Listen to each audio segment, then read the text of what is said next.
You used to be able to raise a family on one salary. You used to be able to have your home paid off by a certain age. You used to not have to think about your retirement so much because it was linked to your job and you just the guaranteed sum of any money every year. That's not the case anymore. So that used to be the average. Now it's not the average. So the average has got worse, but that doesn't mean it's a terrible situation. Like the world is not a bleak place for most people. And that's great. But it just does mean that if you aspire to do better than that, then just following the default path isn't going to get you to where you want to be. That whole get a good job and just, get yourself a career, get a good job, go to uni.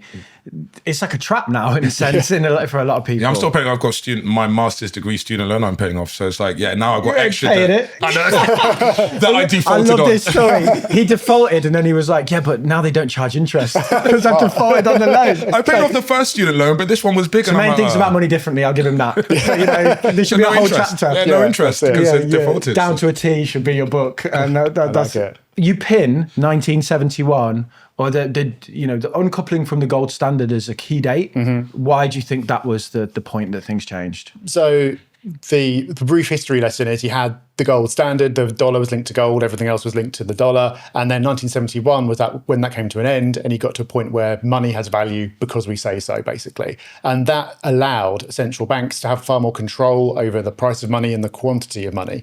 And economists will argue about how much of that power has been misused, but one way or another, the effect of that has been that debt is now way, way, way higher than it was. If you go back and look at a graph of debt and money supply for the last 200 years, you can't even see anything up to the 70s because of the scale, because it's gone up so much since then.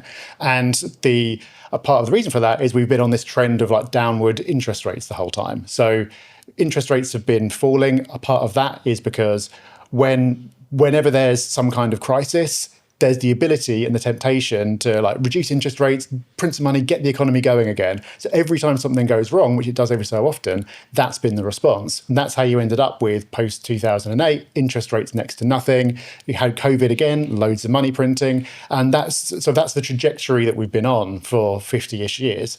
Then you hit 2022, give or take, when interest rates suddenly stopped being zero and sort of went back up to their long-term average. And that's why I sort of pin that as a start of another new era, because we had this whole period of falling interest rates, inflation not really being a thing from the 90s onwards.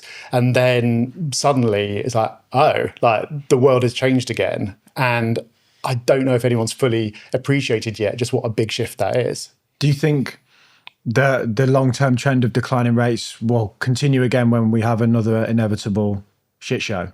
At some point, there will be another catastrophe and rates will come back down to a lot lower than they are. But in this kind of long-term structural decline that we had for such a long time, that was a gradual process that went on for decades. And when interest rates fall, most asset prices benefit. So you had stocks, bonds, property, everything going up at the same time, or everything benefited. That's a big part of the inequality that gets talked about a lot, because people who had assets when all this started happening and could borrow to buy more ended up doing really well. People who didn't lost out. And so that's a trend that's been playing out for a long time. It's come to an abrupt end. I do think at some point another catastrophe will strike and rates will go back down. But it's going from 0 for 15 years to 5% is a massive adjustment very quickly. Especially when debt levels and asset prices have scaled to a point that, those interest rates are big on those chunks. So in the 90s, say, the debt burden was nowhere near, was it? Exactly, yeah, that's it. So 5% or wherever we are now is close to the historical average. It's not abnormal. 0 is abnormal. 5% is normal. What's not normal is having that kind of interest rate when you've got as much debt as we've racked up for the last sort of 40, 50 years. This was a clip from our interview with Rob Dix about myths about money. For the full episode, click right here.